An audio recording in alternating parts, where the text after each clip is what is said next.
Last night's battle took a heavy toll on the termite mound. Just as the termites were working hard to repair their walls, an elephant taking a poop was about to bring total disaster. Scratching against the dry termite mound feels incredibly satisfying, but using someone else's house to wipe your butt is just wrong. Every time the elephants visit, the termites get absolutely furious, but these little guys can't do a thing about it. They just silently repair their broken walls. Every single worn down spot is where an elephant rubbed against it. The red soil at the bottom of the mound is rich in the salt that elephants need. Eating this red dirt helps balance their diet. As more and more elephants join in, the flat ground slowly starts to form a dip. Whenever the rainy season comes, the fine red soil turns into thick mud. To keep the annoying mosquitoes away, they cover themselves completely in mud. With every single visit, the elephant family takes away tons of dirt. Over time, the area around the old termite mound turns into a 3-foot deep pool. This is now the only water source left for the animals. Continuous droughts are sweeping across the land. The sky is completely covered by yellow sand. Without fresh grass to eat, the herbivores will slowly die of starvation. To survive, the elephants have to eat thorny bushes. A few tender leaves hidden in the thorns provide a tiny bit of energy. No animal can escape the agony brought by the drought. The only thing that can fix this is a massive downpour. It rarely rains here, but when it does, a whole year's worth of rain pours down in just a few short hours. Figuring out how to keep this water is a huge challenge for the animals. The elephant family's footprints actually play a key role. The rainwater follows the footprints, flowing into the pool from all sides. The once dried up riverbed is now full of life again. Pairs of dragonflies are laying eggs in the water. The creators of the pool are also showing up. Killifish eggs that were stuck to the elephant's legs immediately start to hatch as soon as they touch the water. They have to seize this rare window of time. In the riverbed, filled by the rain, miracles are quietly happening everywhere. Lungfish that has been dormant for months is finally reborn. The lungfish is a unique fish. When the dry season hits, it can hide inside the dry sand using its lungs to breathe. It lowers its metabolism to the absolute minimum, surviving on its own fat and muscle. The elephant's poop contains undigested seeds, adding a splash of green around the pool. For the yellow-billed stork, this is a time of harvest. Its long beak can easily snatch up the lungfish. Facing this life-or-death challenge, the newly awakened lungfish isn't going down without a fight. The water in the pool won't last forever. In just 2 short weeks, the killifish have fully matured. Mating is their only mission. They have to race against the clock because no one knows what might happen the very next second. The fully filled pool is now the only water source around. All the animals are drawn to it. The pond is also full of opportunities. No creature wants to miss out on this incredible feast. An adult elephant can drop over 200 pounds of poop a day. Dung beetles can smell this glorious poop from over a mile away. Their amazing sense of smell pinpoints exactly where the food is. As nature's ultimate cleanup crew, they make sure the poop doesn't pile up into mountains. Sometimes they even throw down and fight over a fresh pile. You could say the weak ones can't even get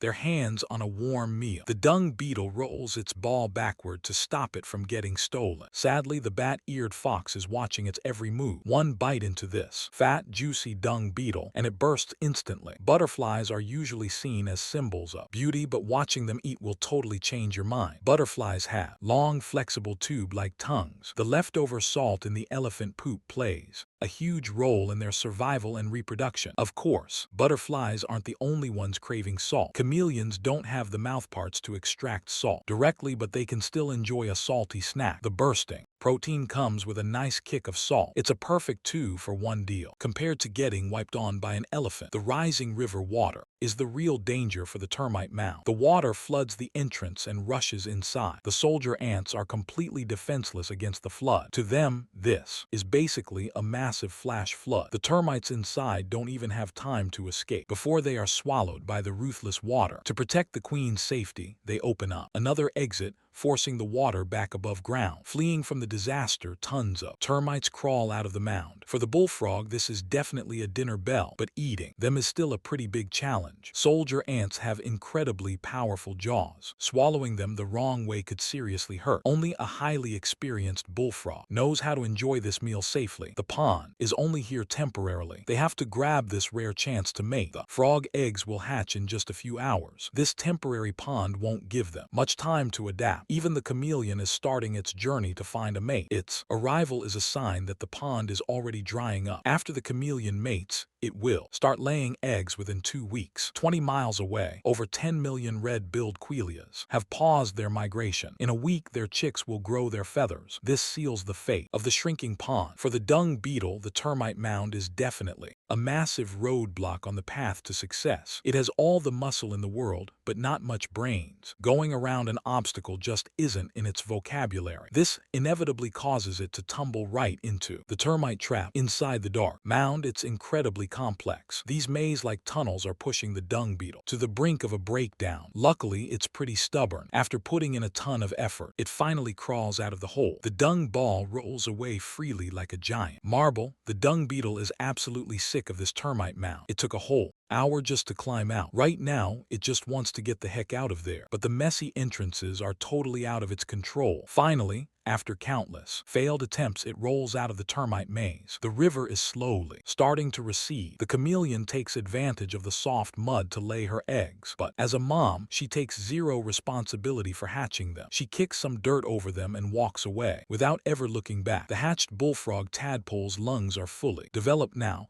They have to poke their heads out of the water to breathe. A fishing spider has been waiting here for a long time. The tadpole is 10 times the size of the spider. Unfortunately, they have zero defense right now. Once caught by the fishing spider, there is nothing but death waiting for it. The fully feathered red-billed quellias are starting their migration again. This massive flock is easily over 10 million strong. A single red-billed quellia needs about 10 milliliters of water a day. Their arrival is bound to cause absolute panic at the pond. Whenever these messengers arrive right on time at the battlefield, their arrival actually gives the pond a brief chance to breathe. One hunter's failure is always another predator's gain. With numbers this huge, hunting becomes a whole lot easier. The peregrine falcon brings a strong sense of terror here. Seeing how easy hunting is, a terrapin seems to want a piece of the action. By now, the water level has dropped significantly. The falcon's speed is limited, so it mainly targets the weak or sick, but it quickly spots a golden opportunity. The terrapin's grip prevents the quellia from breaking free, and the falcon definitely isn't passing up a chance like this. Seeing the situation, the terrapin bails instantly. While the falcon is distracted, its juicy meal escapes. The little guy hides under a dead tree. The massive falcon has no choice but to wait on the sidelines. Even before turning into a dragonfly, the nymph is already a fantastic hunter. Its sharp mouthparts can literally suck its prey dry. Word of the pond spreads quickly across the savanna. Every animal is coming here to drink, and over time, it's causing the water to dry up. The tadpoles from earlier have grown into small bullfrogs. They can now hunt completely on their own. However, the fishing spider is still their biggest and toughest problem right now. The spider web is incredibly strong. Even birds struggle to escape it, let alone a tiny little bullfrog. But against a much larger bullfrog, it's a completely different story. In just a few short weeks, the pond has dried up completely. Only the elephant's footprints hold a tiny bit of water. The scorching hot sun makes the water temperature rise incredibly fast. Little terrapins and killifish are barely holding on. Right now, the lungfish's hardcore survival skills kick in. Using its strong jaw to drag itself across the dry land, it plans to bury its body completely underground. The turtles and insects are also leaving the last drop of water. The remaining killifish are stuck here waiting to die. Without water, they won't last long at all, but their eggs have been safely tucked away. The lungfish covers its body in mucus. It drops its metabolism and energy use to the absolute minimum, relying purely on stored fat to stay alive. Even if it doesn't rain for 5 years, it can survive just fine. Every living thing is waiting for the next rainy season to arrive. Without water, the animals are forced to migrate. The elephants, though, have their own ways to survive. They can remember where they found water years ago. Their long trunks can sense what's hidden beneath the sand. When the harsh dry season hits, these backup water sources save the day. The elephant poop attracts hungry termites, which in turn gives the francolins a chance to fill their bellies. The sun continues to bake the earth. Swirling yellow dust blocks out the sky. Only a massive storm can completely turn this situation around. Finally, the long-awaited rain blesses the savanna again. The rain softens the soil. The baby chameleon needs to seize this perfect opportunity. This is its very first look at the outside world. The first thing it does is take a nice big gulp of fresh water. This is a crucial step to survival. After the rain, the termites have their long-awaited mating flight. Every single one of them has the potential to become a future queen. Thousands of winged termites launch launch into the sky, but quite a few just end up as someone else's lunch. These flying termites have zero defense. Every animal out here gets to grab a bite. Their protein content is easily more than 10 times that of beef. The only way the termite empire can survive is by relying on sheer numbers. This is exactly why the queen produces so many winged termites in the first place. You could definitely say that elephants and termites play absolutely vital roles on the savanna. The pond is reborn once again, and a whole new cycle of life is about to unfold.